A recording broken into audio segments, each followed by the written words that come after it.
এই সূরার মধ্যে রাসূলুল্লাহ সাল্লাল্লাহু আলাইহি ওয়াসাল্লামকে আল্লাহ তাআলা একটি বিষয়ে দ্বীনি দাওয়াত তালিমের মধ্যে একটা আদব শিখিয়েছেন, একটা বিশেষ দৃষ্টি আকর্ষণ করেছেন। এরপরে আল্লাহ তাআলা যে সমস্ত মানুষ আল্লাহকে মানে না তাদেরকে আল্লাহর সৃষ্টির অনেক কুদরত সম্পর্কে আলোচনা করে তাদেরকে বোঝানোর চেষ্টা করেছেন।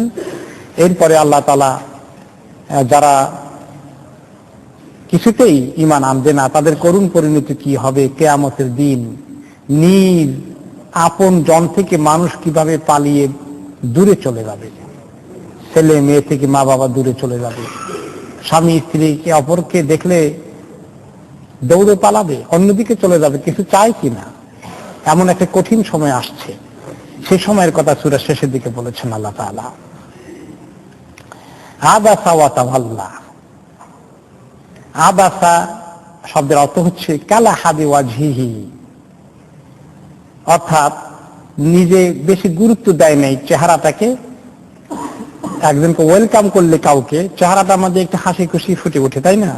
কাউকে আপনি ওয়েলকাম করতেছেন, বরণ করছেন আগ্রহ করে, আর আগ্রহের কমতি হয়ে গেলে সেটা হয়ে যায় আবাসা, যে চেহারা দিয়ে তেমন একটা গুরুত্ব দেয় নাই, চেহারায় ফুটে উঠছে। আপনি কারো বাসায় মেহমান হয়ে গেলে টের পাওয়া যায় যে ওনারা আপনাকে কিরকম ওয়েলকাম করলো, চেহারার মধ্যে ফুটে ওঠে কিনা। আর যদি বেশি ওয়েলকাম না করে সেটাও চেহারায় ফুটে ওঠে। আবাসা অর্থ এই, ও তাওয়াল্লা মুখ ফিরিয়ে নিল, মানে তার দিকে আগ্রহ করে তাকালো না, আগ্রহ করে তাকে ওয়েলকাম করলো না। আনজা আহুল আমা, এই কারণে তার কাছে একজন অন্ধ লোক এসেছে, অর্থাৎ রাসূলুল্লাহ সাল্লাল্লাহু আলাইহি ওয়াসাল্লামের কাছে একজন অন্ধ লোক আসলেন, কিছু জিজ্ঞেস করলেন। তিনি এই অন্ধ লোকটার দিকে তেমন গুরুত্ব দিলেন না। এই বিষয় নিয়ে তাফসিরে যে শানে নজুল এসেছে সেটা হচ্ছে আব্দুল্লাহ ইবনে উম্মে মাকতুম রাদিয়াল্লাহু আনহু, একজন জলিলুল কদর সাহাবী। রাসূলুল্লাহ সাল্লাল্লাহু আলাইহি ওয়াসাল্লামের দুইজন নামকরা মুআজ্জিন ছিলেন। একজন ছিলেন বেলাল রাদিয়াল্লাহু আনহু, তিনি প্রায় 5 ওয়াক্ত নামাজেই আযান দিতেন, কিন্তু আব্দুল্লাহ ইবনে উম্মে মাকতুম রাদিয়াল্লাহু আনহু বিশেষ করে তাহাজ্জুদের আযান দিতেন। তিনি আরেকজন মুআজ্জিন এবং তিনি অত্যন্ত জলিলুল কদর সাহাবী। তিনি এসেছিলেন, এসে রাসূলুল্লাহ সাল্লাল্লাহু আলাইহি ওয়াসাল্লামকে কয়েকটি কথা জিজ্ঞেস করছিলেন। এই সময় রাসূলুল্লাহ সাল্লাল্লাহু আলাইহি ওয়াসাল্লামের পাশে কুরাইশদের কিছু লিডার ছিল, তারা ওনার সঙ্গে এই দ্বীনের বিষয়ে ওনাকে জিজ্ঞাসাবাদ করছে, তিনি তাদেরকে উত্তর দিচ্ছেন এবং এমনভাবে উত্তর দিচ্ছেন যে তিনি তাদেরকে খুব আগ্রহ করে মনোযোগ দিয়ে কথা শুনছেন। আর ফাঁকি দিয়ে আব্দুল্লাহ ইবনে উম্মে মাকতুম দিয়ে একটা দ্বীনি কথা মাসালা ওনাকে জিজ্ঞাসা করছিলেন, কিন্তু ইনি তার দিকে গুরুত্ব দেন নাই। এবং এই কারণে আল্লাহ তাআলা ওনাকে, একজন দিনদার ব্যক্তি, তিনি অন্ধ, তেমন নাম করা কোনো প্রভাবশালী কেউ না, তাকে কম গুরুত্ব দেওয়া হয়ে গেল কিনা।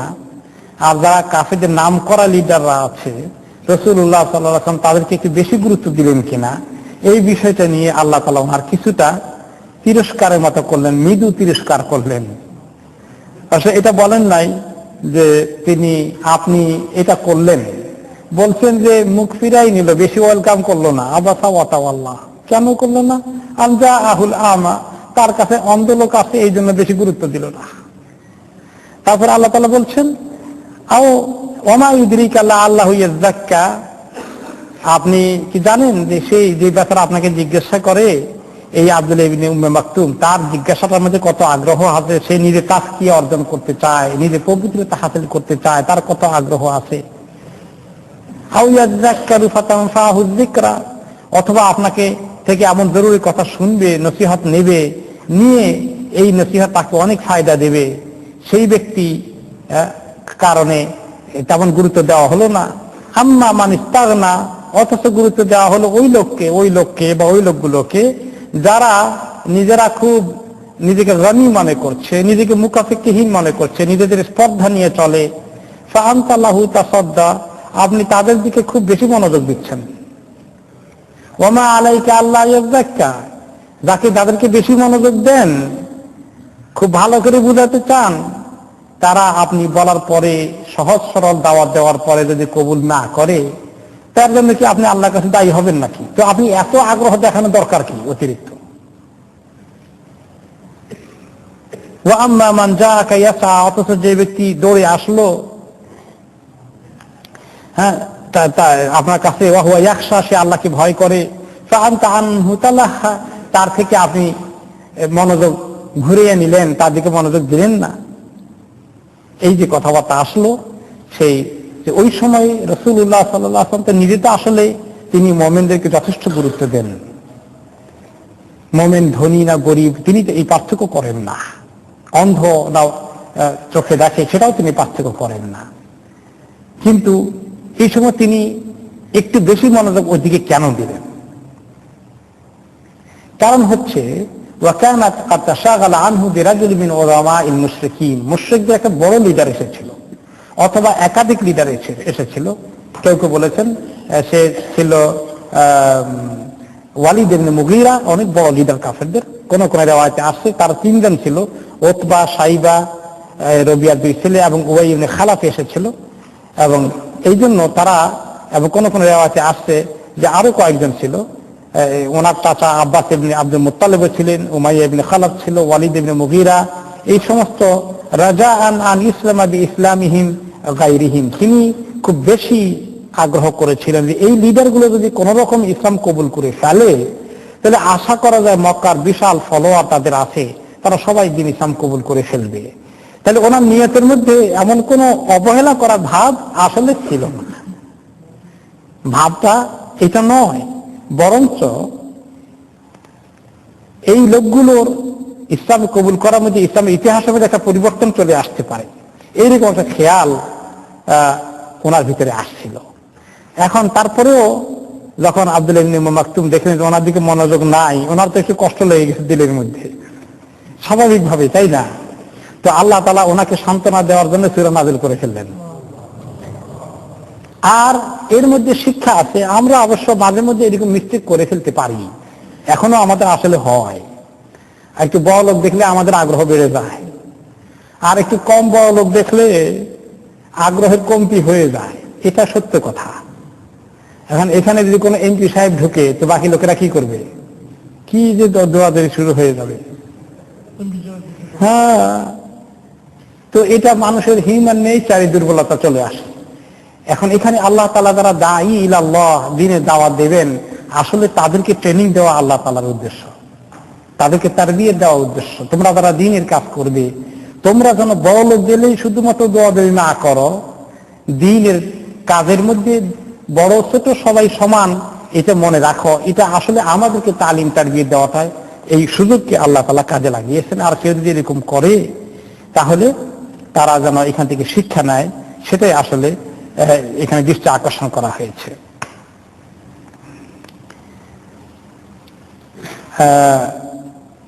এখন আব্দুল্লাহ ইবনে উম্মে মাকতুম রাদিয়াল্লাহু আনহু, কোন কোন মুফাসসির বলেছেন যে ওনার একটু চিন্তা করা দরকার ছিল অবশ্য, যে উনি এই মুহূর্তে ওনাকে প্রশ্ন না করে, রাসূলুল্লাহ সাল্লাল্লাহু আলাইহি ওয়াসাল্লাম ডিস্টার্ব না করে তিনি একটু এই লোকগুলোকে, লিডারগুলোকে দাওয়াত দিচ্ছেন।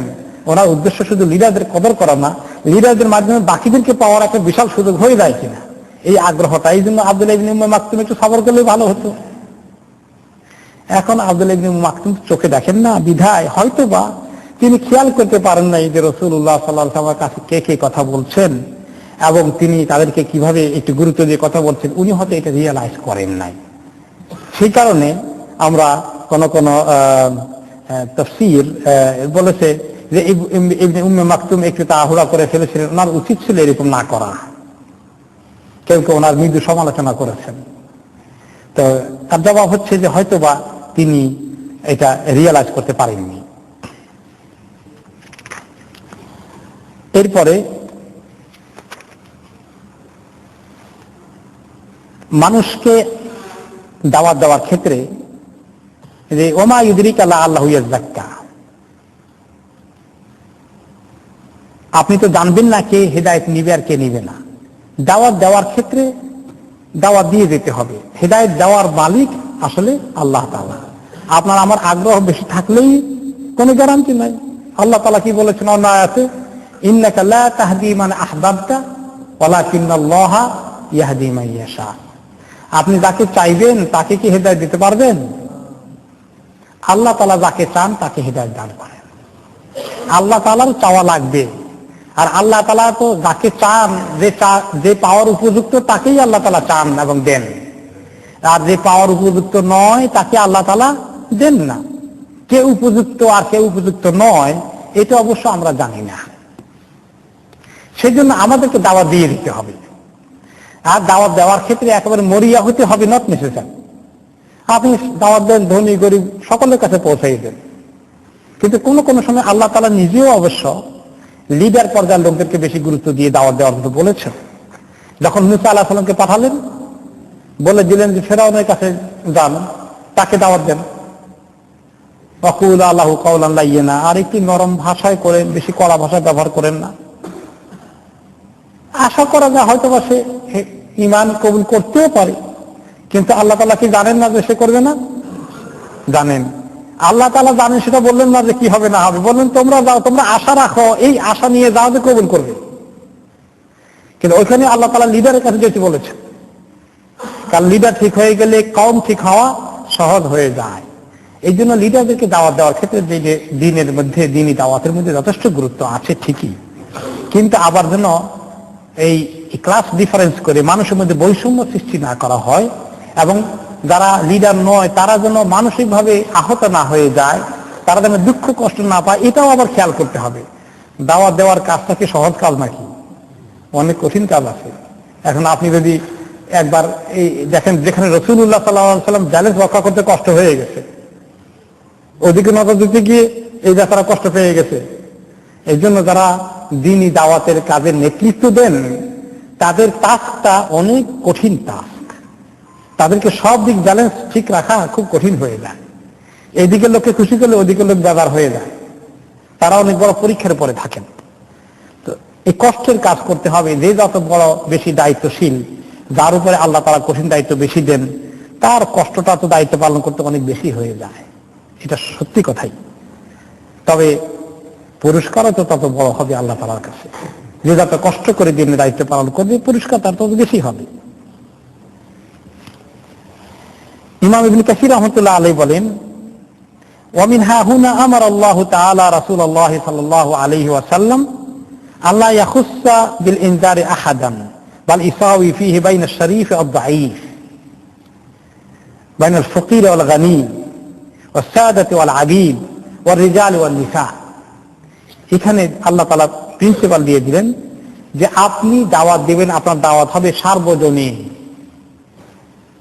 ধনী গরিব, বড় লোক ছোট লোক, আমির গরিব, প্রভু কৃতদাস, নারী পুরুষ, ছোট বড়, সবার কাছে আপনার ইউনিভার্সাল দাওয়াত দিবেন, আপনি বিশ্বজনীন দাওয়াত। এক গ্রুপের পিছনে শুধুমাত্র আপনি খুব করে তোষামত করে করে দাওয়াত দেওয়ার কোনো দরকার নাই। অনেক সময় লোকেরা, শিক্ষিত লোকেরা, খুব নামি দামি লোকেরা সাধারণ লোকদের সমাবেশে আসতে চায় না, ঠিক কিনা? এমনকি কোন কোন রেওয়ায়েত আপনারা শুনেছেন, মক্কার কুরাইশরা বলতো যে আপনার কাছে দ্বীনের কথা, আপনার ইসলামের ব্যাপারে কিছু জিজ্ঞাসাবাদ করবো, আসার তো সুযোগ নাই। বলে কেন? আপনার পাশে আছে বেলাল, আপনার পাশে সোহাইব, আপনার পাশে এরকম সব কৃতদাস মার্কা লোকগুলো আছে, থার্ড ক্লাস কোয়ালিটির লোকজন আছে, লেবার শ্রমিক, এই সমস্ত লোকজন আছে।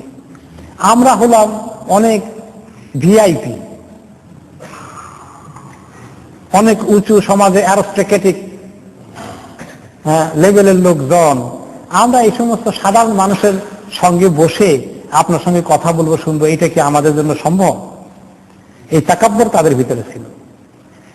এখন দুনিয়ার মধ্যে কিন্তু মুসলমানদের মধ্যে যারা বড় লোক আছেন, তারা অনেক সময় মসজিদে বসে, এই যে আপনারা হাম্বল হইতে বসছেন, এখানে অনেক বেশি বড় লোক পাওয়া যাবে না। কারণ কি? তাদের মানিজ্যত কি থাকে নাকি?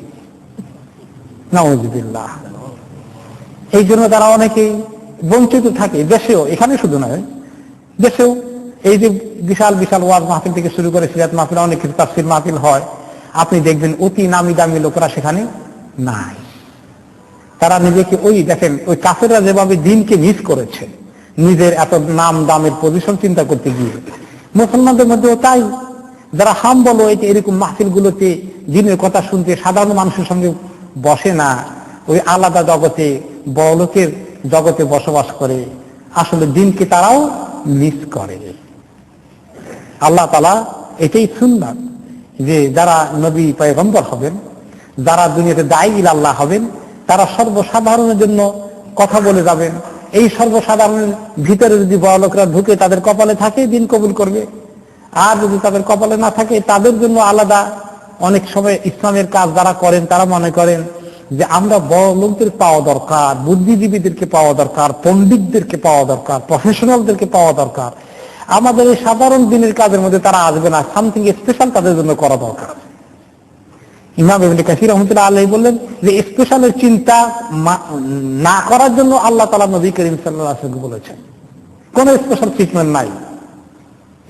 যদিও অন্য হাদিসে রাসূলুল্লাহ সাল্লাল্লাহু আলাইহি ওয়াসাল্লাম বলেছেন যে মানুষের সম্মানিত লোকদেরকে তাদের সম্মানের আসন দিও। তিনিও কবিলার লিডাররা আসলে একটু সম্মান করে বসাতেন, কিছু এতটুকু সম্মান ঠিক আছে, কিন্তু তাদের জন্য প্রফেশনালদের জন্য আলাদা মাহফিল করতে হবে, ইন্টেলেকচুয়ালদের জন্য, বুদ্ধিজীবীদের জন্য আলাদা মাহফিল করতে হবে। সাধারণ মানুষের সঙ্গে তাদের সুবিধা হবে না।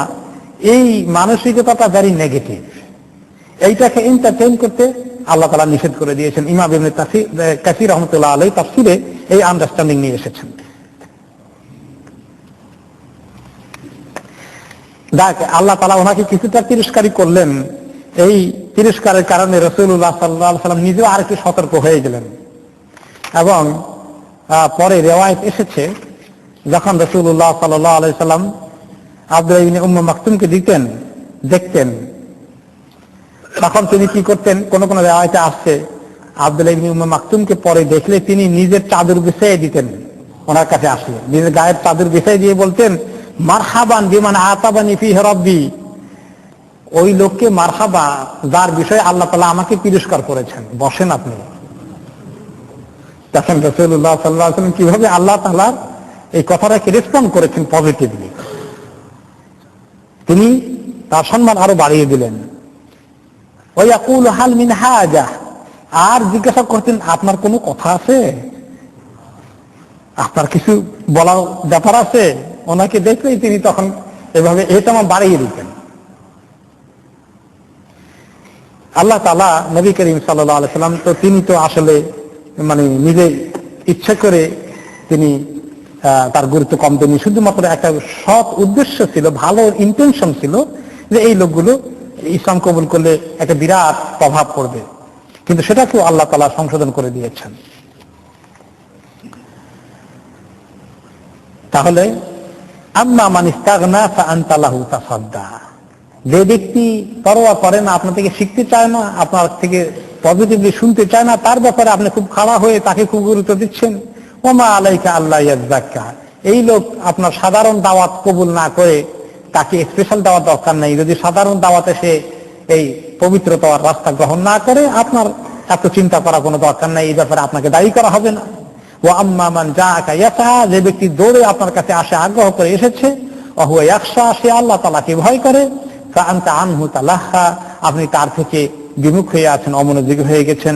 কাল্লা ইন্নাহা তাযকিরা, এখন আপনাকে শুনতে হবে, কখনো নয়, এই কোরআন, এই আয়াত, এই সূরা, এই ওয়াহী, এগুলো তাযকিরা, আল্লাহর পক্ষ থেকে ফরমান, মানুষকে শুনিয়ে দেওয়ার জন্য বয়ান, মানুষের জন্য নির্দেশিকা। আপনি সবার জন্য সমভাবে সার্বজনীন ভাবে দাওয়াতকে ছড়িয়ে দিন। ফামান শাআ যাকারা, যে ব্যক্তি চায় এখান থেকে শিক্ষা গ্রহণ করার করবে, তো আর যে চাবে না তার দায়িত্ব আল্লাহর কাছে ছেড়ে দেন। আপনি এত বেশি আগ্রহ হয়ে ওদের পিছনে সময় এত কিছু দেওয়ার কোনো দরকার নেই।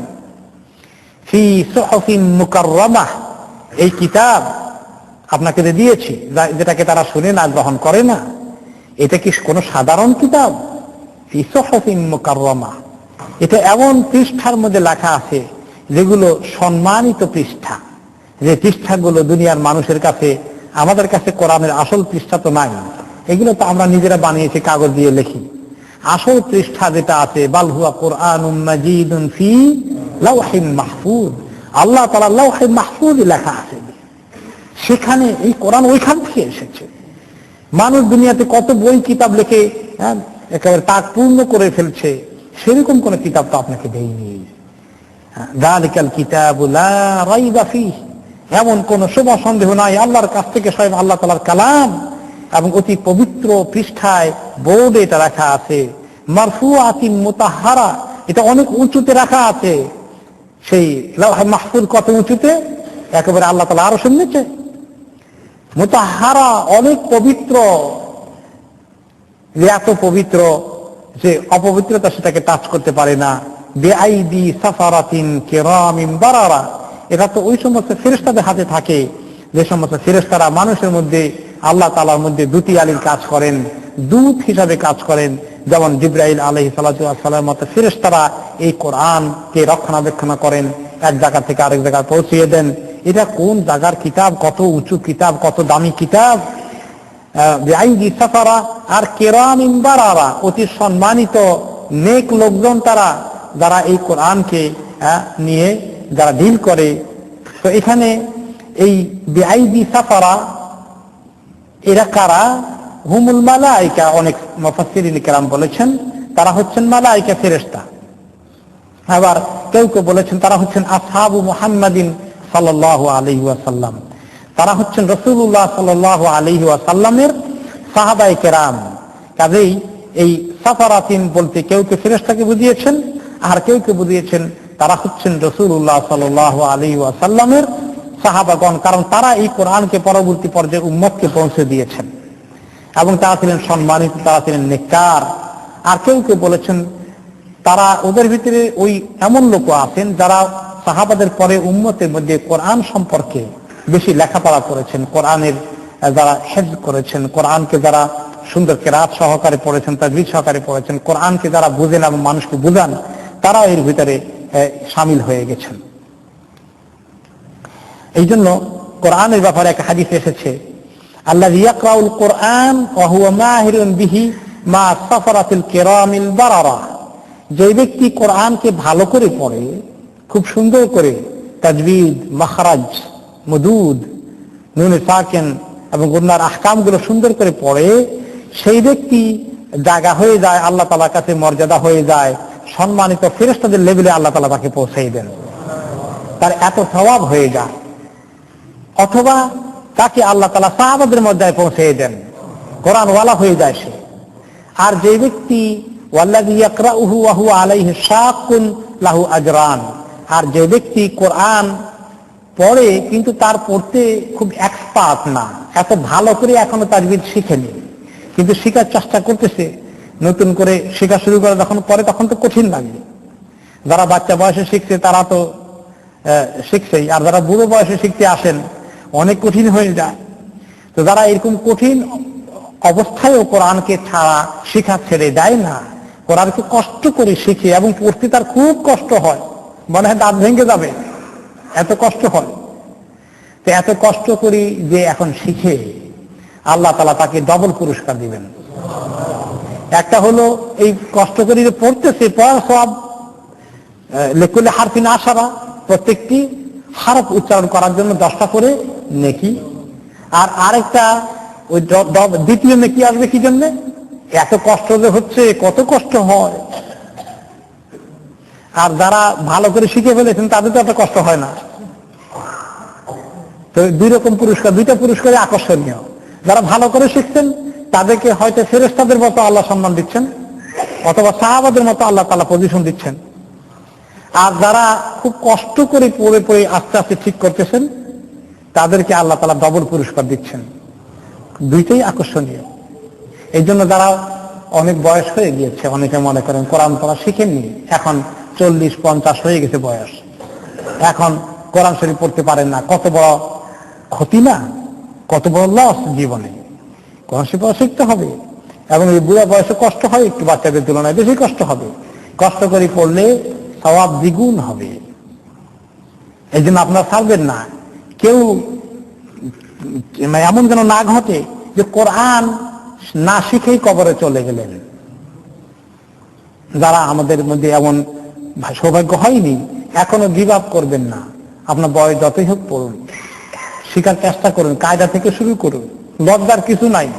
প্রাইভেট এটা করলে একা কোনো একজনকে কন্ট্যাক্ট করে বলেন যে আমার সপ্তাহে 1 ঘন্টা 2 ঘন্টা দিয়ে অনেক প্রাইভেট টিউটর পাওয়া যায়, শিখে ফেলুন বা কাউকে অনুরোধ করুন।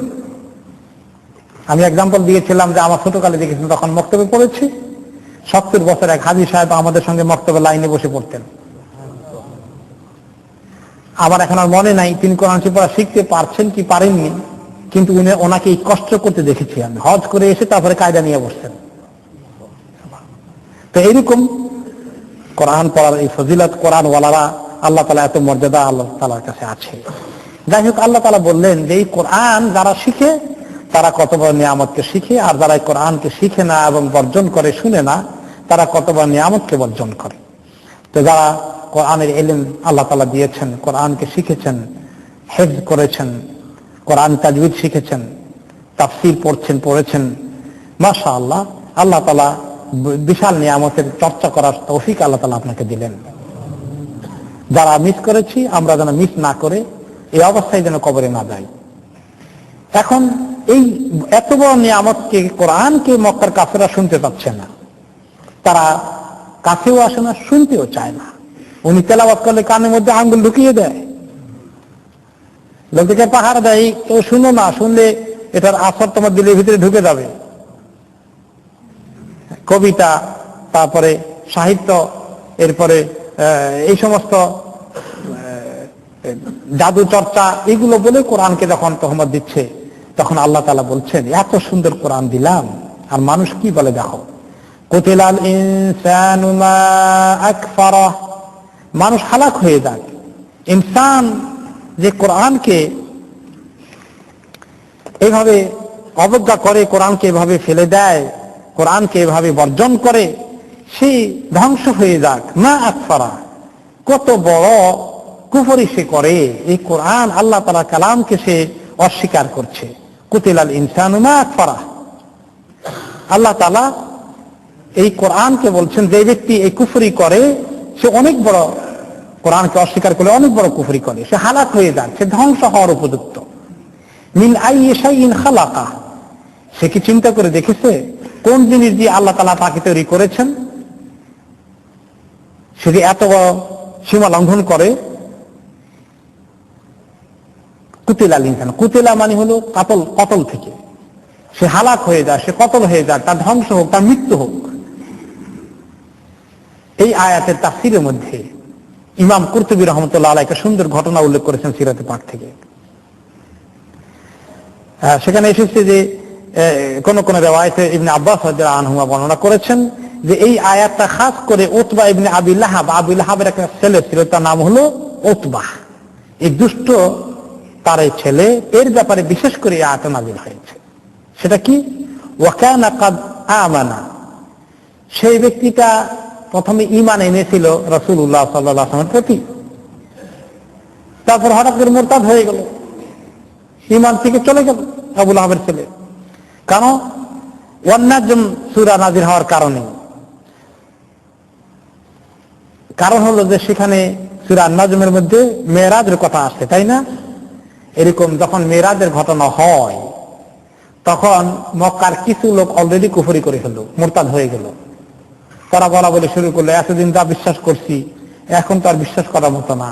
তিনি নাকি এই এক রাত্রে এখান থেকে বাইতুল মাকদাস গিয়েছেন, আবার সেখান থেকে আরশে আজিমে গিয়ে আল্লাহ তাআলার সঙ্গে কথাবার্তা হয়ে, কাছাকাছি দেখা সাক্ষাৎ হয়ে এক রাতে এত বড় জার্নি করে ফেরত আসছেন। এগুলো অবিশ্বাস্য, নাউযুবিল্লাহ। তাদের এগুলা আল্লাহ তাআলা দিলে বিশ্বাস নসিব রাখলো না, অথচ আবু বকর সিদ্দিক রাদিয়াল্লাহু আনহু বিশ্বাস করে ফেলে সিদ্দিক টাইটেল পেয়ে গেলেন, আর তারা মুরতাদ হয়ে গেল। এই মুরতাদের মধ্যে অন্যতম ছিল আবু লাহাবের ছেলে উতবাহ। সে বলা শুরু করে দিল যে আমানতু বিল কোরআনি কুল্লাহু ইল্লা নাজম, কোরআনের সব কিছু মানতে পারি, ঈমান আনলাম, কিন্তু নাজম এর মধ্যে যে কথা সূরা নাজমের মধ্যে এইটা তো মানা যায় না। ফাআনজালাল্লাহু জাল্লা সানাহু, তার আল্লাহ তাআলা নাযিল করলেন যে এই ব্যক্তির উপরে আল্লাহ বদদুয়া দিলেন, অভিশাপ দিলেন।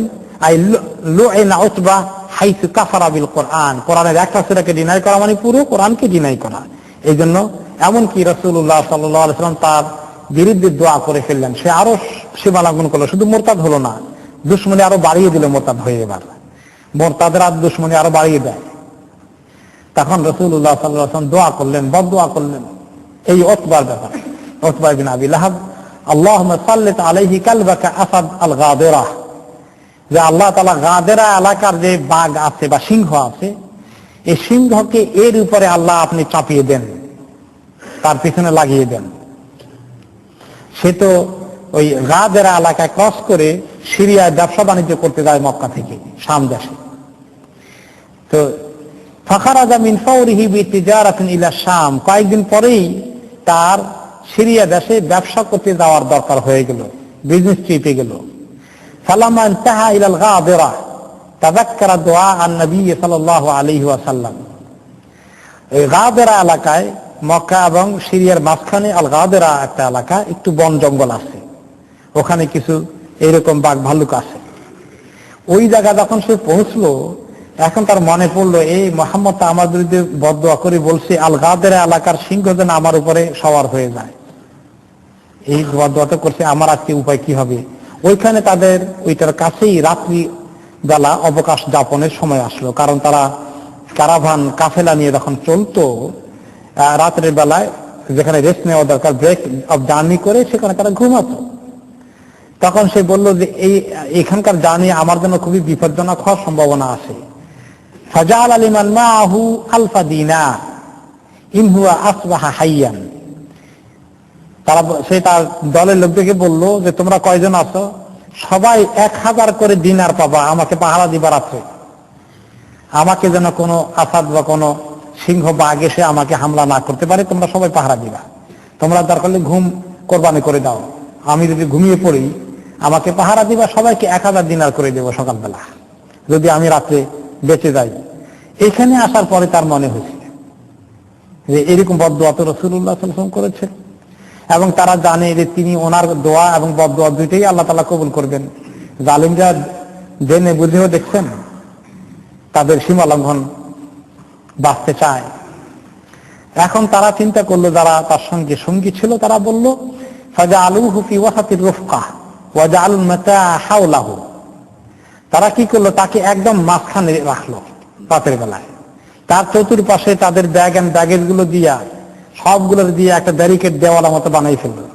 আর সেগুলোর বাইরে আবার তারা সবাই সার্কেল করে নিজেরা সেখানে বসে থাকলো পাহারা দেওয়ার জন্য, যাতে করে কোনো আসাদ, কোনো সিংহ বা বাঘ এসে তাকে হামলা না করতে পারে।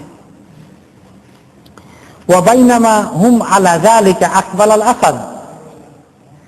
তারা এই অবস্থায় আছে, পাহারা দিচ্ছে, আর হঠাৎ করে একটা আসাদ সিংহ চলে আসলো। ফালাম্মা দানা মিনার রিহালি ওয়াসাবা, আর ওদের এই গ্রুপের কাছে এসে লম্বা এক জাম্প দিল, এদের মাথার উপরে দিয়ে, এবং ওদের দেওয়াল বানিয়ে রেখে তার উপরে জাম্প দিয়ে গিয়ে ফাইযা হুয়া ফাওকাহু, গিয়ে একদম তার পিঠের উপরে পড়লো। ফামাযাকাহু, আর ওই সময় তাকে সেখানে সে কামড়িয়ে ছিঁড়ে টুকরা টুকরা করে ফেললো। ওতবাকে সেখানেই শেষ। ওয়াকাদ কানা আবুহু নাদাবাহু ওয়া বাকা, তার পিতা আবু লাহাবের কাছে খবর গেলে সে খুব কাঁদলো, ছেলের জন্য দুঃখ হলো, শোক করলো। ওয়াকালা মা কালা মুহাম্মাদুন শাইআন কাত্তু ইল্লা কান, হায় রে, মুহাম্মদ কোনো কথা বললে সেটা না হয়ে ছাড়ে না। আফসোস করে কবিতা বলে, কবিতা লিখে এগুলা বললো, কিন্তু ঈমান আনলো না। দেখছেন মানুষ কত জাহিল হয়, জেনে বুঝে দিনের বিরুদ্ধে দুশ্মনী করে। আজকে লিবিয়ার কর্নেল গাদ্দাফির অবস্থা দেখলে তাই, জেনে বুঝে এমন দুশ্মনী একটা দিনের করেছে। তার কাহিনী অনেক লম্বা, তার এত, সে গ্রিন বুক বের করেছিল। কোরআন হাদিসের থেকেও লিবিয়ায় একসময় গ্রিন বুকের গুরুত্ব দেওয়া হচ্ছিল, আল কিতাবুল আখদার। আর সে থিওরি বার করেছিল যে কুল হু আল্লাহু আহাদ কুল ইয়া আইয়ুহাল কাফিরুন কুল, এটা তো আল্লাহ তাআলা বলছেন নবী মুহাম্মদকে বলার জন্য। এখন আমরা কুল কাকে বলবো, বলা দরকার নাই, আমরা বলবো হু আল্লাহু আহাদ আইয়ুহাল কাফিরুন কুল, ফালাই দাও। এই কারণে অনেক ওলামা তাকে কুফরি ফতোয়া দিয়েছেন।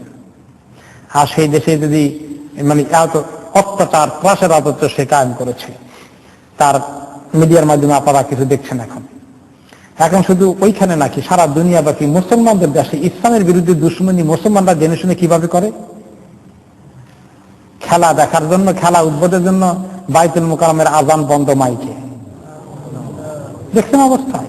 এরকম দেশের প্রতি আল্লাহ রহমত কেমনি আসবে কম দেখি। আজান তো বন্ধ করে দিচ্ছে, মুসলমানরা জেনে শুনে আজকে কুফরিদের কাফিরদের মতো অবস্থা হয়ে যাচ্ছে।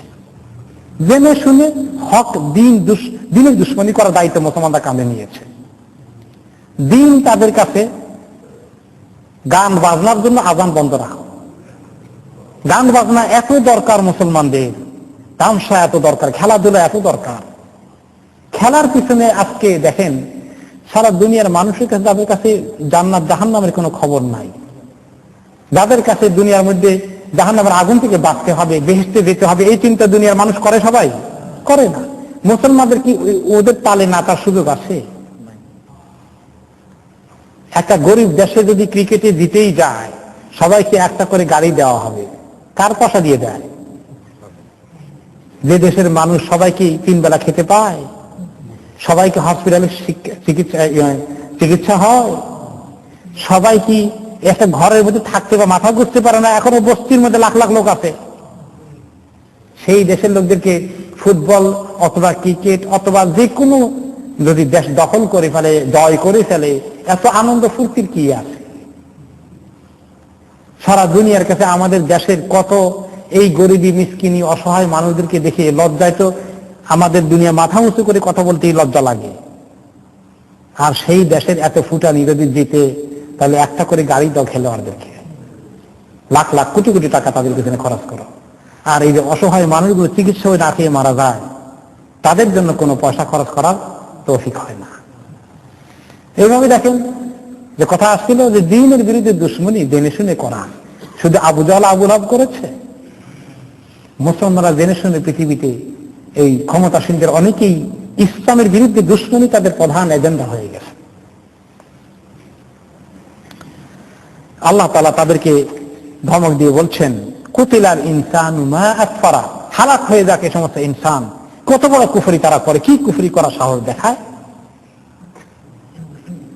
মিন আইয়ি শাইইন খালাকাহ, সে কি চিন্তা করেছে তাকে কি দিয়ে পয়দা করা হয়েছে, তার সৃষ্টি কেমনে হয়েছে। আজকে সে খুব শক্তি অনুভব করে, আজকে সে জওয়ান, আজকে সে ক্ষমতার মসনদে বসেছে, আজকে অনেক বড় ধনী হয়ে গেছে। মিন আইয়ি শাইইন খালাকা, কোন জিনিস দিয়ে তার সৃষ্টি হয়েছে? আল্লাহ তাআলা কোন জিনিস দিয়ে তাকে সৃষ্টি করেছেন? মিন নুতফাতিন খালাকাহু, নুতফা মনির ফোঁটা থেকে, এই মনি থেকে তাকে সৃষ্টি করা হয়েছে। ফাকাদ্দারাহু, এরপরে মনিকে আল্লাহ তাআলা পেটের ভিতরে আস্তে আস্তে করে রক্ত মাংসের টুকরা থেকে আস্তে আস্তে সাইজ করেছেন, শেপ করেছেন, চেহারা হাত পা সব ঠিকঠাক করেছেন। হ্যাঁ, এরপরে সে একজন সুম্মা সাবিলা ইয়াসসারাহু, এরপরে তার তাকদীর ঠিক করে দিয়েছেন, কতদিন হবে সে, হায়াত কতটুকুন পাবে, ছেলে হবে না মেয়ে হবে, সব পেটের ভিতরে ঠিক করে দিলেন। ওই যে হাদিস, 4 মাসের মাথায় মানুষের পূর্ণাঙ্গ অবয়ব হয়ে যায় এবং তার কাছে রূহ চলে আসে। এরপরে তাকে তাকদীর যোগ করে দেওয়া হয়, কতদিন তার হায়াত হবে, ছেলে হবে না মেয়ে হবে, কি পরিমাণ দুনিয়াতে সম্পদ অর্জন করবে, কতটুকুন শিক্ষা দীক্ষা হবে, এসব কিছু এগুলা করে দিয়ে এরপরে কমপ্লিট হয়ে গেল। সুম্মা সাবিলা ইয়াসসারাহু, সব রেডি করে এখন তাকে বাইর করতে হবে। কেমনে বাইর হবে এই জিনিস? সুবহানাল্লাহ, পেটের ভিতরে এত সংরক্ষিত অবস্থায় আছে, এখন বাইর হওয়ার টাইম হয়ে গেছে। আল্লাহ তাআলা তাকে বাইর হওয়ার রাস্তাকে সহজ করে দিয়েছেন। সুবহানাল্লাহ, আমরা সবাই আমাদের মায়ের পেট থেকে দুনিয়া এসেছি। চিন্তা করেন, মায়ের পেট থেকে আসার সময় ডাক্তাররা বলে যে মায়ের পেটের থেকে এভাবে তো আসলে এত বড় শিশুর সাইজ যতই ছোট হোক এত সহজ নয় আসা। এমনকি যে হাড্ডিগুলো এরকম লাগানো থাকে, সেই হাড্ডিগুলোকে আল্লাহ তাআলা সরিয়ে দেন। সুবহানাল্লাহ, হাড্ডিগুলোকে আল্লাহ সরিয়ে দেন, রাস্তাকে আল্লাহ তাআলা সহজ করে দিলে বেরিয়ে আসে। যদিও মাদের অনেক কষ্ট হয়ে যায়, এরপরেও কত বড় অসম্ভব কাজকে আল্লাহ তাআলা সম্ভব করে দেন। সুম্মা সাবিলা ইয়াসসারা, মানুষকে এগুলো চিন্তা করে যে কোথায় ছিল, কেমন তার সৃষ্টি হলো, এরপরে তাকে মায়ের পাতে কেমনে নিয়ে আসা হলো, এরপরে তার জীবন যতদিন হায়াত ছিল খুব এনজয় করলো, করে সুম্মা আমাতাহু ফাআকবারাহু, এরপরে আল্লাহ তাআলা তাকে মওত দিয়ে দিলেন। মরতে কি তার মনে চায়? মরতে মনে চায় না, কিন্তু মরতে হয় তাকে। কুল্লু নাফসিন যায়িকাতুল মাউত, সে না চাইলেও মরতে হয়। আল্লাহ তাকে মওত দিয়ে দিলেন, দিয়ে দেবেন, কেউ চিরস্থায়ী থাকতে পারবে না। ফাআকবারাহু, এরপরে আল্লাহ তাআলা তাকে কবরে ঢুকিয়ে দিলেন। মওতের পরে কবরে চলে গেল, কবরে থাকলো বেশ কিছুদিন। সুম্মা ইযা শাআ আনশারাহ, এরপরে সে কবরে যখন থাকলো আস্তে আস্তে করে, তখন সে কবর থেকে আবার আল্লাহ তাআলা একদিন তাকে আহইয়াহু বাদা মাউতিহি, তাকে আল্লাহ তাআলা পুনরায় জিন্দা করে ফেলবেন, কবর থেকে উঠিয়ে নেবেন আল্লাহ তাআলা তাকে। কবর থেকে যে উঠাবেন, তো সে কবর তো সব খেয়ে ফেলেছে। হাজার হাজার বছরের আগের কবর খুললে কি আর ওই মানুষ আছে? গোশত চামড়া তো বহু আগেই শেষ। কোন কোন সময় হাড্ডি দিলেও শেষ হয়ে যায়, কোন কোন সময় কঙ্কাল থাকে, কোন কোন সময় কঙ্কালও মাটি খেয়ে ফেলে। সে কথা একটা হাদিসে এসেছে, ইয়াকুলু তুরাবু কুল্লা শাইইন মিনাল ইনসান ইল্লা আযাবা জানাবিহি, ইনসানের সব কিছু মাটি খেয়ে ফেলে, কিন্তু তার লেজের উপরে একটু ছোট্ট হাড্ডির একটা কণা আছে, ওইটা মাটি খেতে পারে না। মানুষের কি লেজ আছে নাকি? লেজ থাকলে যে জায়গায় থাকতো ওই জায়গাকে বোঝানো হয়েছে, যে লেজের জায়গায়, লেজ যে জায়গায় থাকতো, যদি থাকতো মানুষের লেজ ওইখানে, অর্থাৎ মেরুদণ্ড হাড্ডির একদম শেষ মাথায় একটা হাড্ডির কণা পরিমাণ, একটা অণু পরিমাণ একটা অস্তিত্ব আছে। এটা কোনোদিন নাই হয় না, এটা থেকে যায়। কুল্লু ইবনে আদম ইউবলা ইল্লা আদাবুজ্জানাবে মিনহু, ইল্লা আদাবুজ্জানাব, বনি আদমের সব কিছু মাটি খেয়ে ফেলে, তবে ওই মেরুদণ্ডের শেষের মাথার একটি হাড্ডির ছোট্ট একটি কণা, এটা মিনহু খুলিকা ওয়া ফিহি ইউরকাম, এটা থেকেই তাকে সৃষ্টি করা হয়েছে। আসলে সেটা থেকেই তাকে আবার পুনরায় নতুন করে হাসরের ময়দানে উঠানো হবে। এই অবস্থা হচ্ছে মানুষের জন্য। সেই মানুষ দুনিয়াতে কিভাবে আসলো, কয়েকদিনের হায়াতের পরীক্ষা হলো, কি আমল করলো, এরপরে আবার সে কবরে চলে গেল, আবার হাসরের ময়দানে উঠানো হবে। উঠানোর পরে কি উঠেই ছেড়ে দেওয়া হবে? সেখানে তার এই মিজান আছে, ওজন করা হবে দাড়ি পাল্লায়, নেক আমল গুনার আমল সব কিছু করে তার নাজাতের ফয়সালা হবে, জান্নাতের দিকে যাবে না জাহান্নামে পড়ে আগুনে জ্বলতে থাকবে। এই যে ফয়সালাটা আসতেছে, তার জন্য কি তার কোনো খেয়াল আছে? তাকে তো এই কয়দিনের জন্য সৃষ্টি করা হয়েছে, পরীক্ষা করা হচ্ছে। লিয়াবলুয়াকুম আইয়ুকুম আহসানু আমালা, পরীক্ষা করা হচ্ছে যে তোমাদের কার কার আমল সুন্দর আছে, নেক আছে, ভালো আছে, তৈরি করো, এই সুযোগ যায়। আর দুনিয়া মাজরাতুল আখিরা, আখিরাতের জন্য ফসল চাষ করতে থাকো, তাহলে আখিরাতে ফসল পেয়ে যাবে। এই মেসেজ দিয়ে তাকে দুনিয়াতে পাঠানো হয়েছে, এবং এই মেসেজ দিয়ে তাকে নবী রাসূল এই কোরআন কিতাব দিয়ে পাঠানো হলো। কিন্তু সে মানুষ সে কথা শুনে না, মানুষ নিজের সৃষ্টি কথা চিন্তাই করে না। কাল্লা লাম্মা ইয়াকদি মা আমারা, কখনো নয়, সে তার দায়িত্ব পালন করেনি যা তাকে হুকুম করা হয়েছে। মানুষকে যে সমস্ত দায়িত্ব পালনের হুকুম করা হয়েছে, যে সমস্ত ফরজিয়াত, ফরজ ওয়াজিব ডিউটি দেওয়া হয়েছে, হালাল হারামের ডিউটি লাগিয়ে দেওয়া হয়েছে, এগুলাকে আমল না করলে, পালন না করলে তার জন্য খবর আছে, তার জন্য কঠিন পরিস্থিতি আসছে। তারপরে নিজের সৃষ্টি কথা চিন্তা করুক, নিজেটা চিন্তা করে না। কেমনি যে হয়েছে তা তো আর জানে না, পেটের ভিতরে কেমনি ছিল তাও জানে না, দেখে নাই। আচ্ছা ঠিক আছে, দেখো না নিজেরটা, আরেকটা দেখো। ফালিয়ানজুরিল ইনসানু ইলা তাআমি, মানুষ নিজেরটা যদি নাও দেখে, তার খাদ্যের দিকে দেখুক। ইনসান দেখুক সে খায় কি, তার খানা কোথা থেকে আসে, কে তৈরি করেন এটা। আন্না সাবাবনাল মাআ সাব্বা, জমিনে খাবার উৎপন্ন করার জন্য আকাশ থেকে আমি বাড়ি বর্ষণ করি, বৃষ্টি দিয়ে দিয়ে জমিনকে তাজা করি।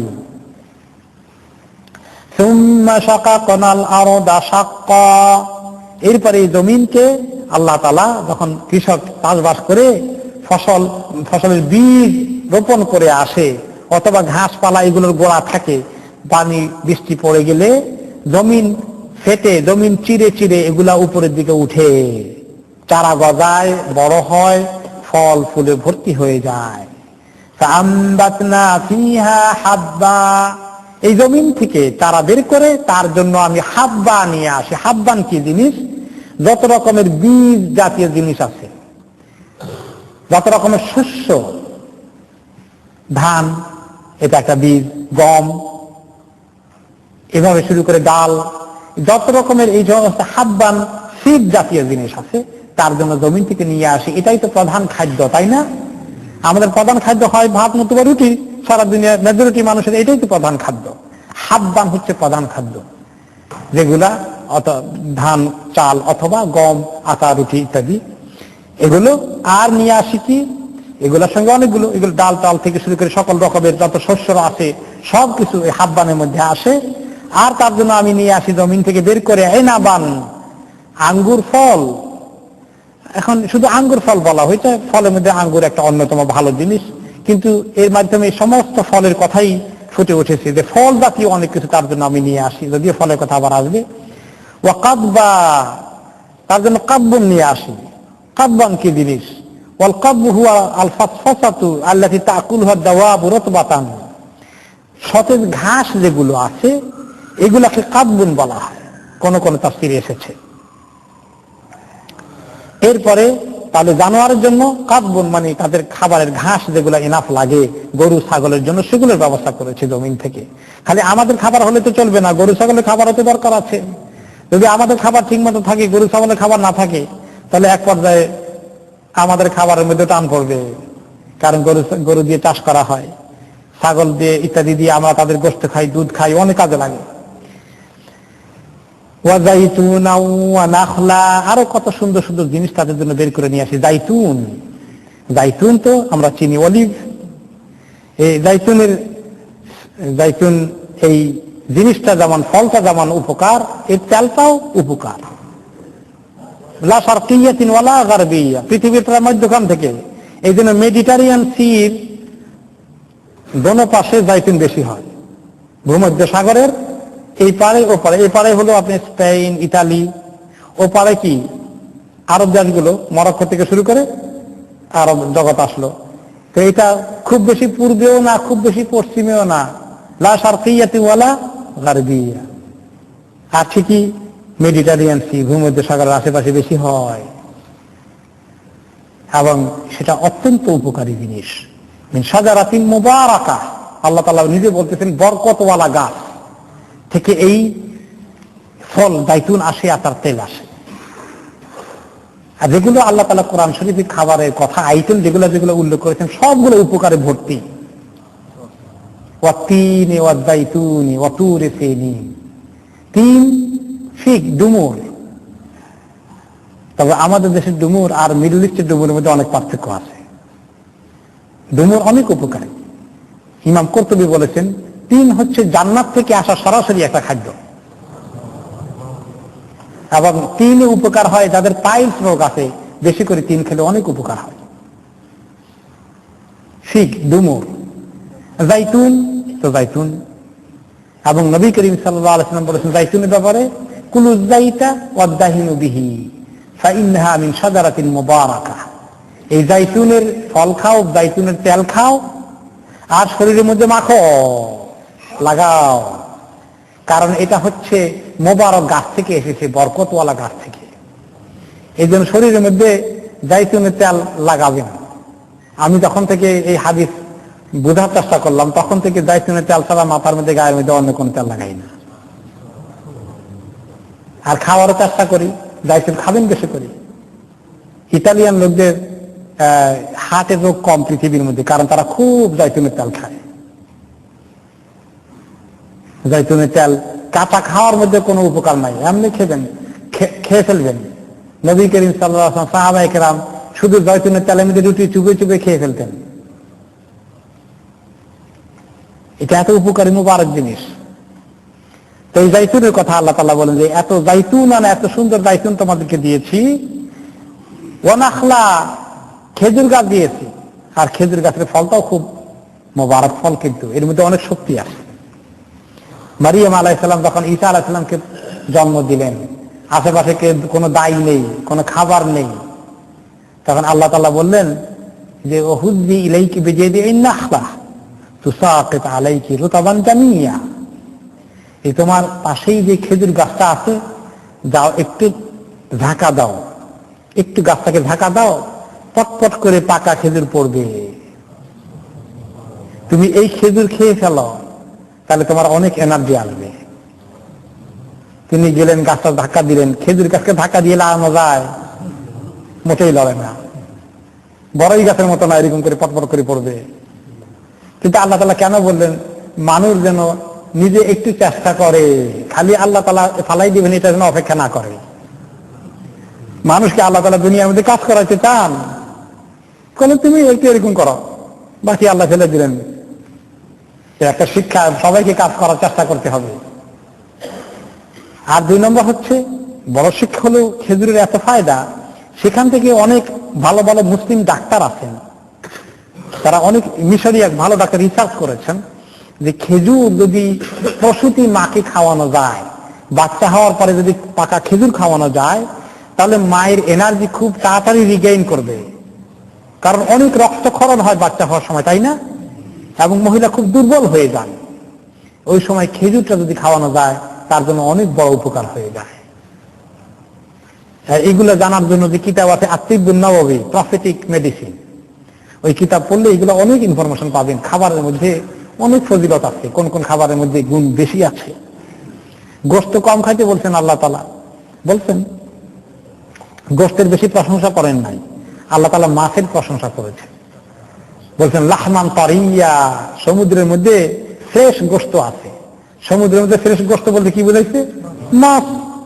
তাহলে আমিষের মধ্যে আমিষটা, মাছের আমিষটা খুব নিরাপদ, আর গোশতের আমিষটা বেশি খাইলে অসুবিধা আছে। এখন ডাক্তাররা কি বলে? মাছ বেশি খান, গোশত কম খান। এরপরে আল্লাহ তাআলা বলেছেন আবার সবজি আরো বেশি খাইতে বলেছেন। সূরা তাহার মধ্যে আল্লাহ তাআলা কি বলেছেন? কুলু ওয়ারআউ আনআমাকুম, এই যে এত রকমের জমিন থেকে বিভিন্ন পাতা পল্লব ইত্যাদি বের করে আনছি, ঘাস টাস, এগুলোর মধ্যে তোমরাও খাও আর তোমাদের গরু ছাগল সবগুলোর ভালো করে চড়াও। তাহলে এগুলো খাওয়ার কথা আল্লাহ তাআলা কুলু, বেশি করে খাওয়ার কথা বললেন। তাহলে সবজি বেশি করে খাওয়া দরকার। এখন ডাক্তাররাও বলে সবজি বেশি খান, ফ্রুট বেশি খান। ফ্রুট আর সবজিতে একই ন্যাচারের জিনিস। আর গরু ছাগল আপনাদের গৃহপালিত পশুকেও খাওয়ান। এখন এই দেশে গরুকে মোটা তাজা করার জন্য চিন্তা করলো যে ঘাস খাওয়াইলে গরু এত বেশি মোটা হয় না, তো গরু ছাগলের নাড়িভুড়ি দিয়ে এক রকমের মজাদার খাদ্য বানায় তারা, সেগুলো খাওয়ায় আবার গরুকে। গরু কি নর্মালি গোশত খায়? গরু গোশত খায় নর্মালি? ভালো করে গোশত একেবারে ভুনা করে ফ্রাই করে গরু খাওয়াই, দেখেন তো, খায় না এগুলো। এখন তারা এমন দুষ্টামি করলো যে এমন কিছু ওখানে ঢুকাই দিল যে গরু খাইতে বাধ্য হয়ে যাচ্ছে, মজা করে খাচ্ছে। খেয়ে এগুলা খাইলে গরু এরকম ফুলে, যে গরুর গোশত হওয়ার কথা 2 মণ হয়ে যায় 4 মণ। এগুলো করতে গিয়া কি রোগ হলো এখানে? Mad cow disease. তার পরিণতি কি হলো দেখলেন? এবার গরুকে ঘাস না খাইয়া উল্টো খাওয়ার দিছে। কুলু ওয়ারআউ আনআমাকুম, আল্লাহর কোরআনের বিরুদ্ধে কাজ করেছে, অভিশপ্ত হয়ে গেল মানুষ। লাখ লাখ গরুকে মাটির মধ্যে মেরে ফেলে দাফন করতে হলো। আমাদের দেশেও কিছু বড় লোকেদের কিসমতে খারাপ জিনিস আছে। কোরবানি উপলক্ষে কিছু লোক করে কি, গরুকে ইউরিয়া সার খাওয়ায় নাকি। কিছু গরু পালনেওয়ালা আছে, মোটা তাজা করে ঈদের আগে, কোরবানি ঈদের আগে। আর এগুলা কি এমন আর্টিফিশিয়াল খাবার খাওয়ায়, এই উল্টা পাল্টা খাওয়াইয়া গরু এইরকম মোটা বড় হয়ে যায়। ওগুলো এক এক গরু বিক্রি করে 1 লাখ 2 লাখ 3 লাখ টাকা। আর সেই গরুগুলো এমন আর্টিফিশিয়ালি হয়, গরু ওগুলাকে আর্টিফিশিয়াল চর্বি ফ্যাটের কারণে ওগুলা খালি গরম লাগে। এখন কোন কোন গরুওয়ালা যেগুলো মোটা করে, তারা ওদের জন্য এয়ার কন্ডিশন রাখছে, অথবা ফ্যান ওদের পিছনে লাগানো আছে, কারণ মরে যাবে। এই যে ফ্যাট জমা হয়ে আর্টিফিশিয়ালি, আর এগুলাকে বড় লোকেরা 1 2 লাখ 3 লাখ টাকা দিয়ে কিনে কোরবানি করে খায়। দেখছেন কপালে আল্লাহ কি রাখছে তাদের। তো এরকম আল্লাহ তাআলা ভালো ভালো জিনিসের কথা যেগুলা মানুষকে দিয়েছেন, মানুষ নিজের হাতে এটাকে নষ্ট করে। তো কথা ছিল যে আল্লাহ তাআলা সুন্দর সুন্দর জিনিসগুলো যেগুলো কোরআনে উল্লেখ করেছেন সবগুলোর মধ্যে ভালো গুণাগুণ আছে। আল্লাহ তাআলা লাবানের কথা বলেছেন, দুধের কথা বলেছেন, আর দুধ যে কত বড় পুষ্টিকর খাদ্য। আল্লাহ তাআলা মধুর কথা বলেছেন, মধু যে শিফাউল লিন্নাস, মানুষের জন্য শিফা। মধুতে সবার রেগুলার মধু খাওয়া দরকার, প্রত্যেকটি মানুষের মধু খাওয়া দরকার। অনেক রোগের প্রতিষেধক আল্লাহ তাআলা প্রতিকার রেখেছেন। তো ওয়াজাইতুন ওয়া নাখলা, জাইতুন এবং খেজুর, খেজুর গাছে খেজুর, ও হাদাইকা গুলবা, আর তোমাদের জন্য কত রকমারি ঘন বাগিচা আমি তৈরি করে রেখেছি। বনাঞ্চল, রেইন ফরেস্ট, এরপরে এরকম বাগ বাগিচায় ভর্তি কত রকমের ফল ফলাদি সেখানে আছে। ওয়াফাকিহাতাও ওয়া আব্বা, সেখানে ফল, কত রকমের ফল আছে, কত রকমের এই ফলগুলো পৃথিবীতে আছে। কোন বিজ্ঞানী কি দাবি করতে পারে যে পৃথিবীতে কত রকমের ফল আছে আমি সেটা সংখ্যা কমপ্লিট করতে পেরেছি? কোন বিজ্ঞানী পারবে? কত জাতের ফল পৃথিবীতে আছে? চেষ্টা করলেও তারা অনেক দূর আগাতে পারবে, কিন্তু শেষ করতে পারবে আমার মনে হয় না, বা কেউ করেছে দাবি করতে পারবে না এই পর্যন্ত। জানি না ভবিষ্যতের কথা। এত রকমের ফল আল্লাহ তাআলা দিয়েছেন, এবং এত রকমের ফল দিলেন কেন? ফল একরকম থাকলে সারা বছর কেমন হতো? দেখেন, একরকমের মধ্যে একঘেয়েমি চলে আসে না?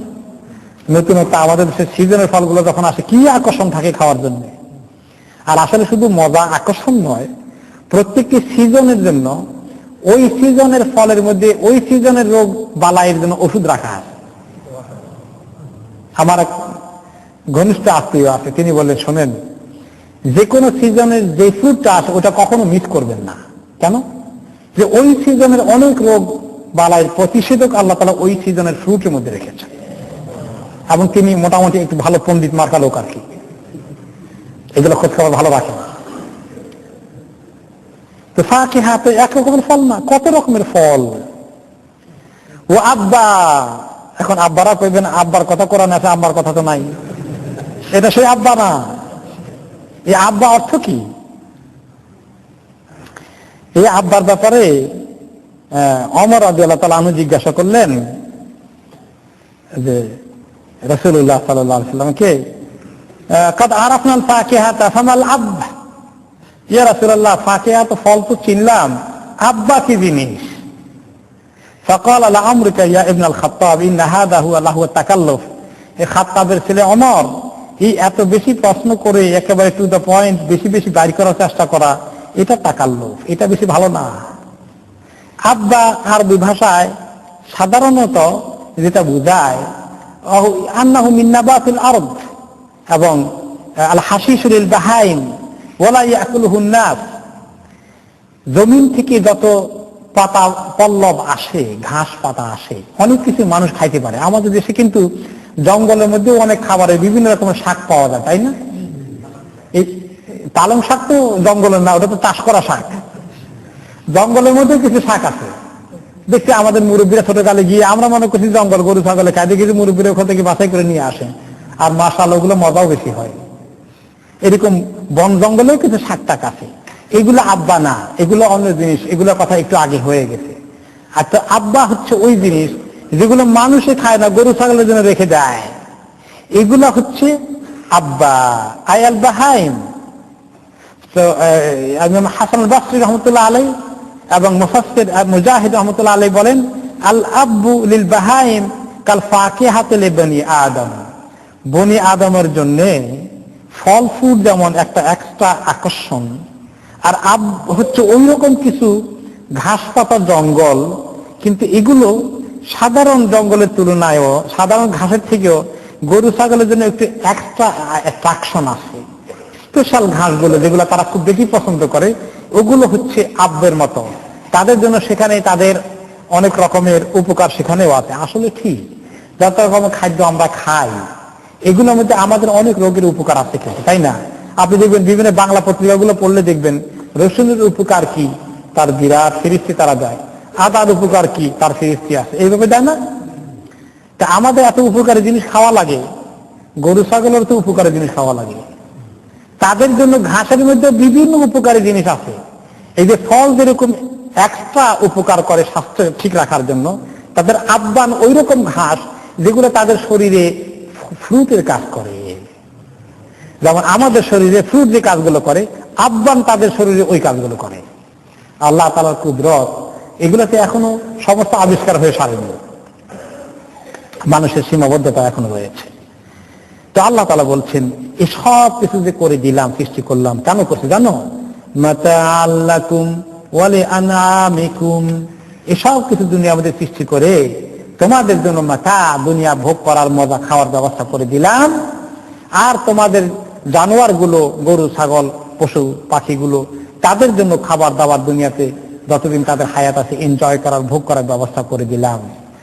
এই দুনিয়ার এগুলো খাও, খেয়ে আর আমাকে ভুলে যাও, তাই নাকি? হ্যাঁ, আমার কাছে আসতে হবে। ফাইজা জাআতিস সাখা, কিয়ামত যখন হবে তখন সব খবর নেব, কি কি খেয়েছিলা আর কি কি করলা। সুম্মা লা তুসআলুন্না ইয়াওমা ইদিন আনিন নাঈম, সব নাঈম সম্পর্কে জিজ্ঞাসা করব। বাকি কিভাবে জিজ্ঞাসা করবেন আল্লাহ তাআলা, সেই খবর এই সূরার বাকি অংশে আছে। আগামী সপ্তাহে আমরা শুনবো। আল্লাহ তাআলা তৌফিক দান করলে ইনশাআল্লাহ।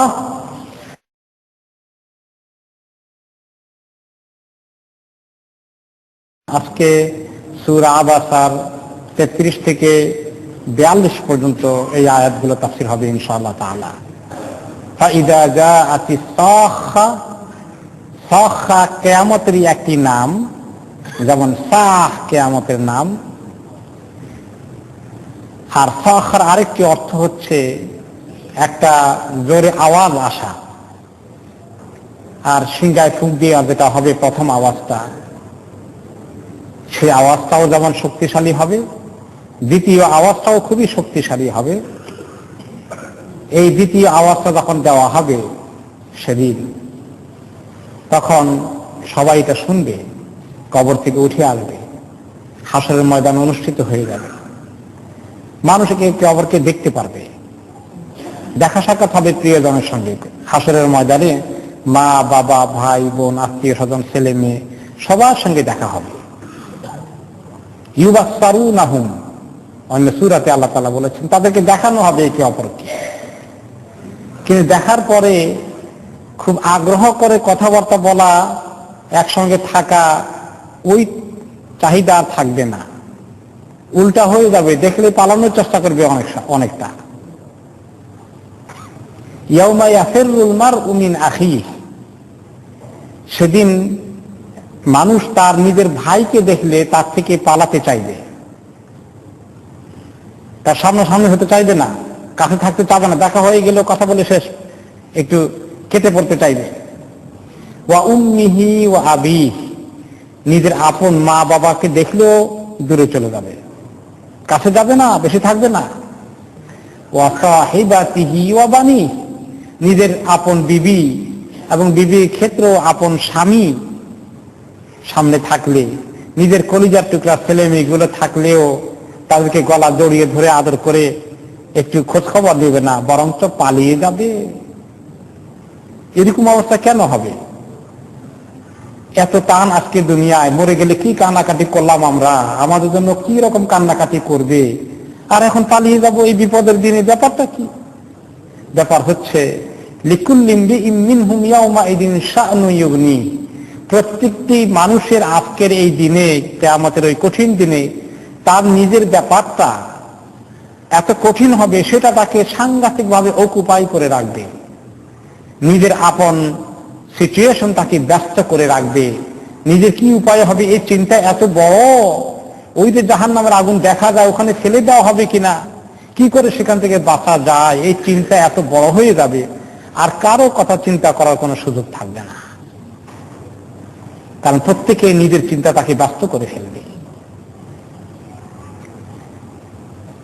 এমনকি ইকরামা রাদিয়াল্লাহু আনহু থেকে বর্ণিত আছে, তিনি বলেছেন, ইয়ালকার রাজুলু যাওজাতাহু ফায়াকুলু লাহা ইয়া হাযিহি আইয়ুবালিন কুনতু লাকি, স্বামী যখন হঠাৎ করে কিয়ামতের ময়দানে স্ত্রীকে পেয়ে যাবে, বলবে যে ও আমার স্ত্রী, আচ্ছা বলো তো দেখি আমি তোমার কেমন স্বামী ছিলাম।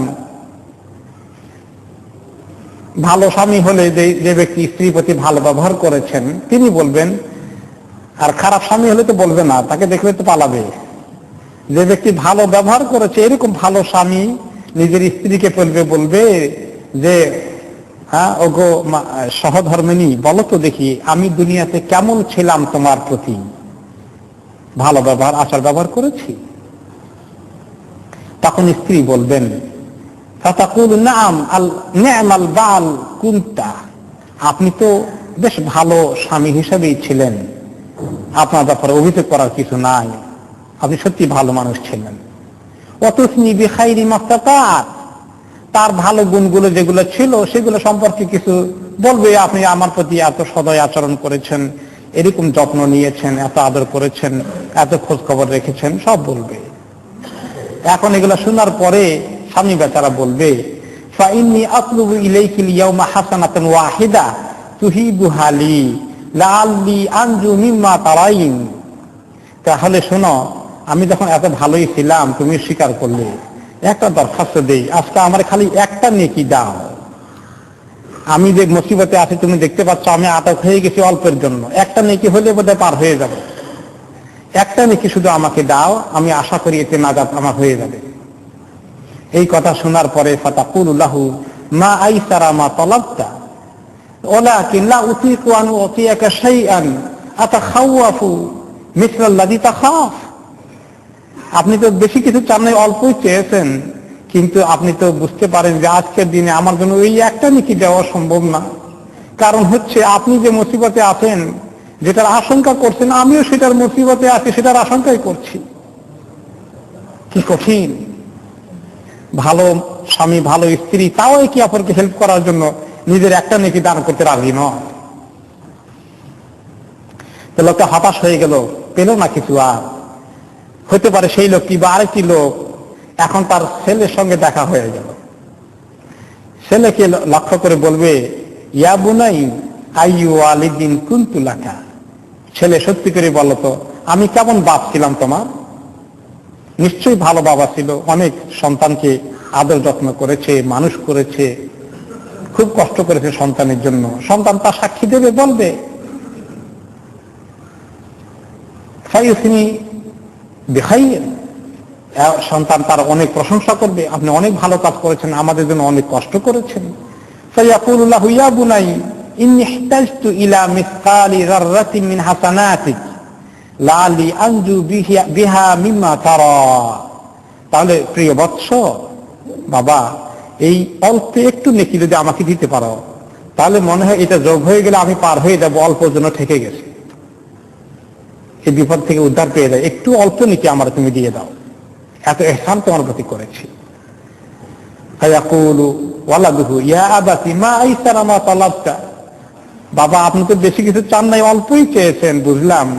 ওয়ালাকিন্নী আতাখাওয়াফু মিসলাল্লাযী তাতাখাওয়াফ, আপনার মুশকিল হয়ে গেছে, আপনি যে মুসিবতে আছেন আমিও সেই একই মুসিবতে আছি, আমারও অবস্থা সুবিধা না, একটু নেকির আমার খুব দরকার, একটু সামান্য নেকি দেওয়া আমার পক্ষে সম্ভব হচ্ছে না।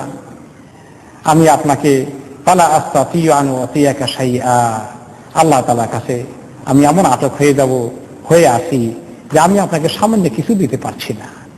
হাত্তা ঈসা ইবনে মারইয়াম ইয়াকুল লা আসআলুল ইয়াওমা ইল্লা নাফসি, এমনকি ঈসা ইবনে মারইয়াম তিনি বলবেন যে আজকে আমি কারোর জন্য কিছুই চাইতে পারবো না, শুধুমাত্র আজকে আমার নিজের চিন্তাই থাকবো, ইল্লা নাফসি ইয়া নাফসি ইয়া নাফসি, আমার কি উপায় হবে, আমার কি অবস্থা হবে। লা আসআলুহু মারইয়াম আল্লাতী ওয়ালাদাতনি, এমনকি আমার মা যিনি আমাকে কষ্ট করে জন্ম দিয়েছেন, সেই মার কাছে গেলেও আমি কিছু পাবো না, আমি জানি। আজকে আমাকেই আমার চিন্তা করতে হবে। এই কঠিন দিনে ভাই ভাইকে দেখলে পালিয়ে যাবে, সেই কথা এক্সাম্পল এসেছে। ইবনে আব্বাস রাদিয়াল্লাহু আনহু বলেছেন ইয়াফিরু কাবিল মিন হাবিল, কাবিল যখন হাবিলকে দেখবে তখন কাবিল পালিয়ে যাবে, কারণ কাবিল তো ছিল, হাবিল কতল করেছে কাবিলকে, তো এখন কাবিল তো ভালো পজিশনে আছে, হাবিলের অবস্থা কাহিল। সে আসি যদি বলে যে ভাই যা হয়েছে মাফ করে দাও, কিছু আমারে দিয়ে দাও, আমারে পার করে দাও, এই ভয়ে আজকে কাবিল পালাবে হাবিলকে দেখলে।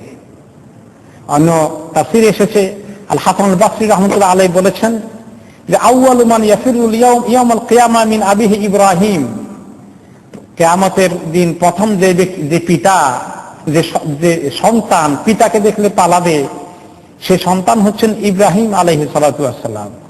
নিজের বাবাকে দেখলে পালাবেন। বাবা যদি বলে বসে যে আমারে কিছু উদ্ধার করো, কিছু থেকে টেকে দিয়ে দাও, তোমার তো অনেক আছে, অনেক থাকলেও দেখে পালাবেন, নিজের থেকে কিছু দিতে হয় কিনা। ওয়া আউয়ালু মান ইয়াফিরু মিন ইবনিহি নূহ, আর নিজের ছেলে দেখে পিতা পালিয়ে যাবেন সর্বপ্রথম তিনি হচ্ছেন নূহ আলাইহিস সালাম। তার যে ছেলে কাফের থেকে গিয়েছিল, বলল যে পানি যতই আসুক আমি পাহাড়ের উপরে উঠবো, আমার অসুবিধা হবে না, আপনার কিস্তিতে উঠতে চাই না। কাফের ছেলে, সেই ছেলে আজ যে বাবা আজকে তো শিখে গেছি, আমাকে উদ্ধার করেন, এই কথা বলে কিনা।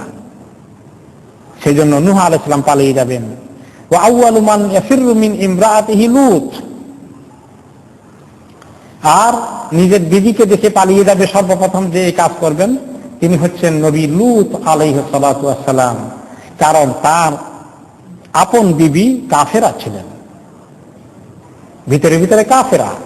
এবং আপনারা জানেন লূত আলাইহিস সালামের কওমের প্রতি যে আযাব আসে, তার মধ্যে ওই বিবিও পড়ে গেছেন।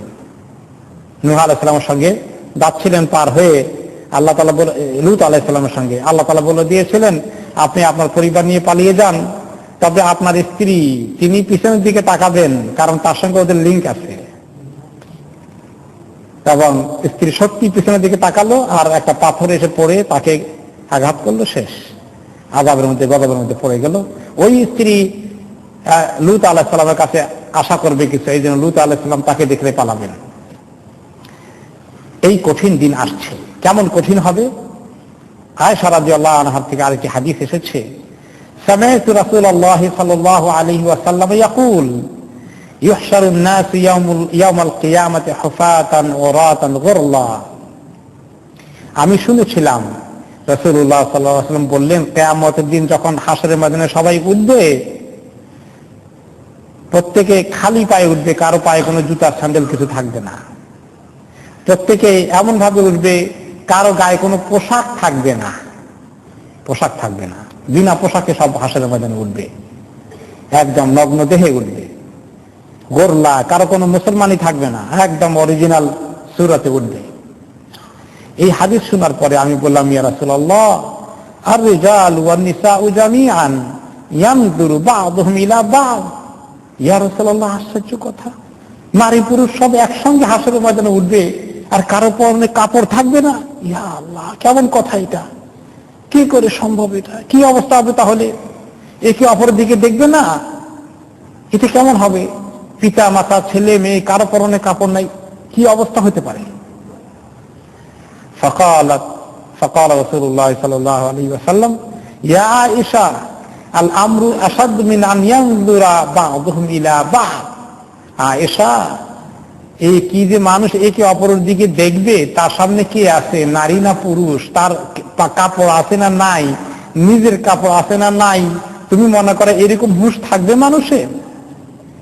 জাহান্নামের আগুন থেকে বাঁচা, সেখানে পড়লে কি মুসিবত হবে, ওই চিন্তায় সবাই এত বেহুশ থাকবে, 2 নম্বর কোন চিন্তা মাথায় আর থাকবে না। একটাই চিন্তা, ইয়া নাফসি ইয়া নাফসি, আমি জাহান্নাম থেকে বাঁচতে পারবো কিনা, নিজের গায়ে কাপড় আছে না, নিজের সামনে কাকে দেখতেছে তার গায়ে কাপড় আছে না নাই, এই খবর আর তার মাথায় থাকবে না। তাহলে চিন্তা করে দেখি আমরা কি কঠিন একটি সময় আসছে। এই সময়ের জন্য আমরা কি পরিমাণ প্রস্তুতি নিয়েছি।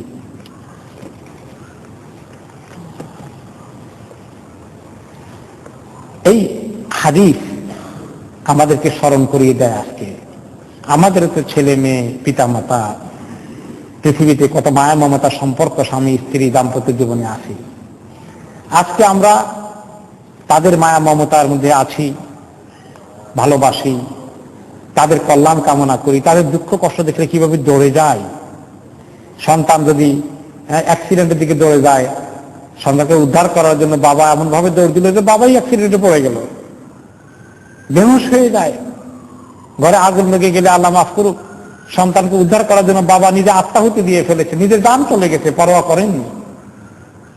এত বড় দায়িত্ব অনুভব করেছেন, আর কিয়ামতের দিন কি অবস্থা হয়ে যাবে সেই কথা আল্লাহ তাআলা বলে দিয়েছেন। কু আনফুসাকুম ওয়া আহলিকুম নারা, কু আনফুসাকুম ওয়া আহলিকুম নারা, তোমাদেরকে বাঁচাও জাহান্নামের আগুন থেকে, ছেলে মেয়েদেরকে বাঁচাও। এই কথা আল্লাহ তাআলা বাঁচার জন্য কতবার বলেছেন। আল্লাহ তাআলা যখন মানুষ এভাবে পেরেশান হয়ে যাবে, বাঁচার জন্য অস্থির হয়ে যাবে, জাহান্নামে পড়ে যাবে, জাহান্নামে জ্বলতে থাকবে, চিৎকার করবে, ফেরেশতারা বলবেন আলাম ইয়াতিকুম নাযীর, তোমাদের এই করুণ অবস্থা কেন? সবাই এত লোক জাহান্নামে কেন আসছে, এত চিৎকার করছে? এখন এগুলা থেকে সতর্ক করার জন্য, সাবধান করার জন্য তোমাদের কাছে কেউ আসে নাই? কোন নবী রাসূল আসেন নাই? পরবর্তী জামানায় নবী রাসূলদের পক্ষ থেকে লোকেরা গিয়ে তোমাদেরকে দাওয়াতি কাজ করেন নাই? দ্বীনের কথা বলেন নাই? নামাজের দিকে আনেন নাই? ক্বালু বালা ক্বাদ জাআনা নাযীর, তখন তারা বলবে যে আসছিল তো ঠিকই, সাবধান করার জন্য, দাওয়াত দেওয়ার জন্য, সংশোধন করার জন্য, ক্বাদ জাআনা নাযীর, এসেছিল ঠিকই, কিন্তু আমরা তাদেরকে বলেছি যাও, তোমাদেরকে বিশ্বাস করি না, তোমাদের কথা শুনি না, আনতুম ফি দালালিন কাবীর, ফাকাযযাবনা ওয়া কুলনা মা নাযালাল্লাহু মিন শাই, বিশ্বাস করি নাই, কি আল্লাহ নাযিল করছে এগুলা শুনতে চাই না।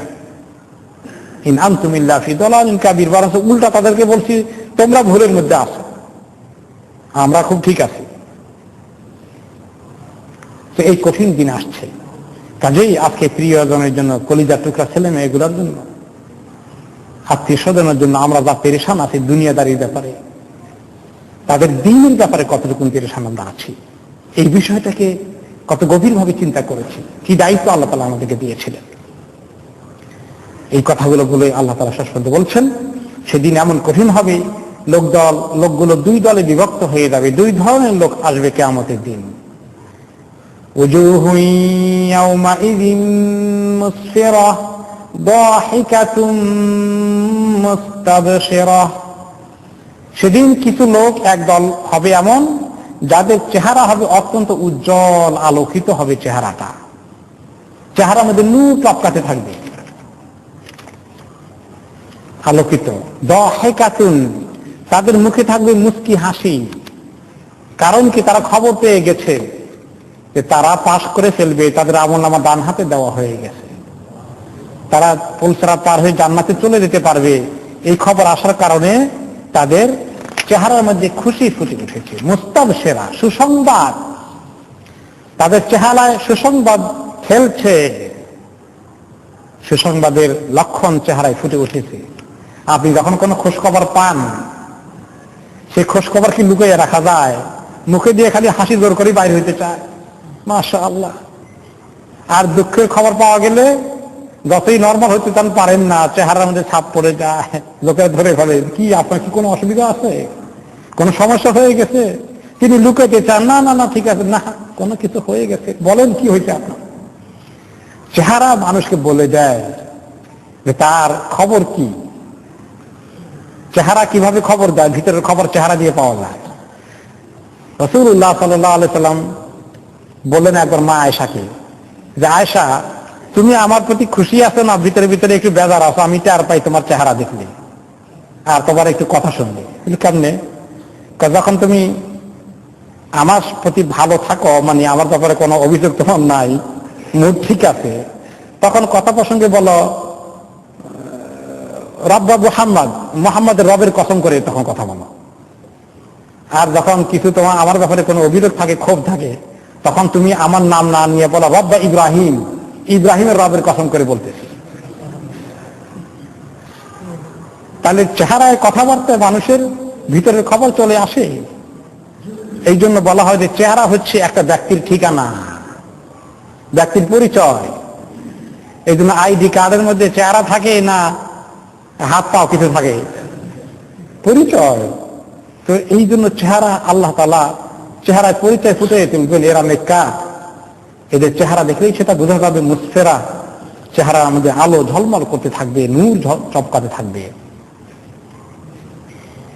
এখন এই চেহারা নূর চমকানোর জন্য, আলো ঝলমল হওয়ার জন্য আল্লাহ তাআলা দুনিয়াতে অনেক আমল রেখেছেন।